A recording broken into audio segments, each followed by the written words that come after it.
It's now official. Charles is king and his reign begins in earnest. His mother, though, is a hard act to follow, and his biggest challenge is remaining relevant at a time when interest in the monarchy, especially among young people, is waning. Waving to his subjects from the balcony of the palace where he was born. The new king's whole life has been forged in a crucible. He could never escape his destiny. I here present unto you King Charles, your undoubted king. So what kind of king will he be? Those who've watched him closely believe he'll be a kind of gentle activist, using the monarch's power to convene. That's the sort of power that monarchs have always had, to get people together, right, and leave them to sort it out. Right. But you can sort still of moral authority to yeah, it's okay, everyone. Look, here's a big issue. I can't officially take a position on this, but I've got so and so here and so and so here. Maybe you could sort of come to an agreement.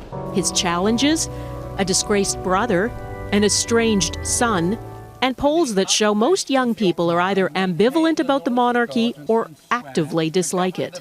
I come not to be served, but to serve. His coronation oath is to serve. His friends say the king does not want to be revered. Receive this all. He knows, to many, the monarchy is archaic. I want to see an Australian as Australia's head of state. Australia's Prime Minister hasn't set a time frame, but does want to cut ties with the monarchy. That doesn't mean that you can not have respect for the institution, which is the system of government that we have. Barbados has dropped the sovereign as head of state. 6 other Caribbean nations have signaled they'll follow suit. Even in Britain, the anti-monarchist movement is vocal. Not my king! Not my king!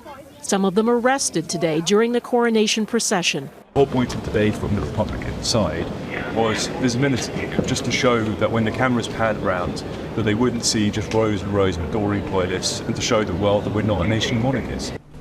As Shakespeare wrote, heavy is the head that wears the crown.